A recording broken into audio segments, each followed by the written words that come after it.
যে আমাকে রাজা বানালে, আমার দলকে বানালে, এই দল আপনাদেরকে কন্ডিশন সত্য কিন্তু একমাত্র বিএনপি উপস্থাপন করে, আর সেটা তারেক রহমান করে।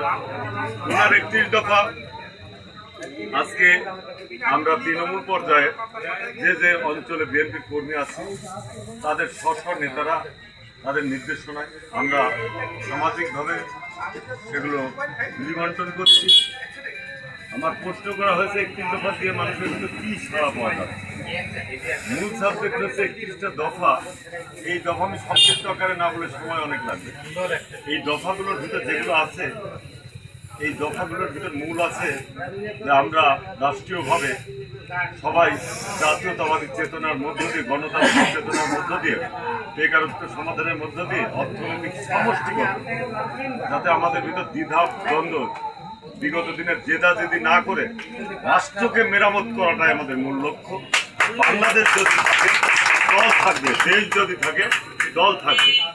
আমার নেতা তারেক রহমান বলেছেন, সেখানেও শর্ত দিয়েছেন, বারবার কেউ প্রধানমন্ত্রী হতে পারবে না, সেখানে কন্ডিশন আছে। রাষ্ট্রপতি কয়বার থাকতে হবে, সেখানে কন্ডিশন আছে। সুতরাং এই যে ত্যাগ, আমাদের দেশে তো কেউ নেতা হলে আর পথ ছাড়তে চায় না। সেই ক্ষেত্রে আমার বিশ্বাস আমাদের দেশের আপামর জনসাধারণ 31টা দফা অনেক সুন্দরভাবে নিয়েছেন।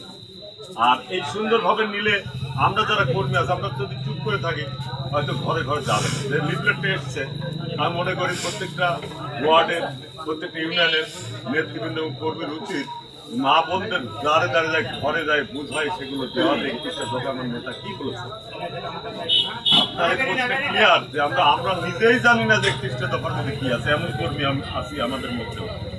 সেখানে সাধারণ যে মা বোনেরা বাড়িতে আছে তাদের কাছে দাঁড়ে দাঁড়ে যায়, আমাদের এই বক্তব্য উপস্থাপন করে। লিফলেটটা আছে, লিফলেটে অনেক সবই লেখা আছে। তাই মনে করি আমরা অনেক সাড়া পাচ্ছি এবং এদেশের মানুষ অনেক সচেতন। কোনো বাতাসি কথাই ভোট হবে আমার বিশ্বাস হয়। কারণ আপনারা জানেন আমাদের দেশে একটা দল ওই বেহেশতের টিকিটের গল্প করছে, সেটা এই সম্পর্কেও জানে যে বেহেশতের টিকিট রাব্বুল আলামিন খোদা তাআলার হাতে। এটা কিন্তু বলাটাই পাপ। কারণ হচ্ছে বেহেশতের টিকিট কর্মে আসে, গল্পে আসে। আমি আমার বোনকে জমিতে ফাঁকি দিচ্ছি, কেউ জানে আমার বেহেশতের টিকিটকে উনি দিয়ে যাচ্ছেন। আমার নৈতিকতা আমাকে করতে হবে, দেশ ও জাতির নৈতিকতা ঠিক করতে হবে। একটা জিনিস, সমগ্র বাংলাদেশে যত দল আছে তার দলের মধ্যে বৃহত্তর দল বিএনপি। আর এই বিএনপির এই জিয়া পরিবার সর্বোচ্চ শাস্তি পেয়েছে এই 17টি বছর। আর এই শাস্তি দিয়েছে হাসিনা সরকার। এর থেকে খোদা তাআলা আমাদেরকে মুক্তি দিয়েছেন। আর এই মুক্তিতে আমরা আহ্লাদিত না হয়ে ওদের অকাম থেকে শিক্ষা নেব যে আমরা কাউকে জ্বালাবো না, নাই খোদা তাআলা বেজাতে আমাদেরকেও লাঞ্ছিত হবে।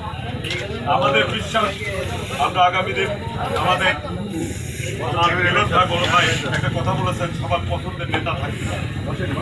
সেই নেতা আমাদের ব্যারিস্টার রাগিব লোক চৌধুরী। ওনার পিতা আপনি রূপ চৌধুরী, সাবেক বারবার নির্বাচিত এমপি, জেলা গভর্নর ছিলেন।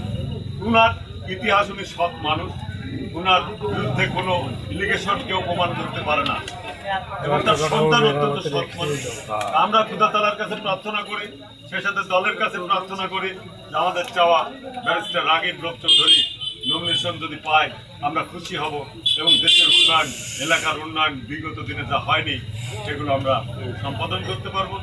আর 31 দফার যে কর্মসূচি আমাদের তারেক রহমান উনি ব্যক্ত করেছেন, সেই ব্যক্তমার বিশ্বাস আমাদের অঞ্চলে ব্যারিস্টার রাগিব লোক চৌধুরী আসলে ওনার মতো সৎ মানুষ তারেক রহমানের প্রত্যেকটা কথা প্রমাণ সহকারে প্রমাণ করে আমাদের জাতির অর্জন।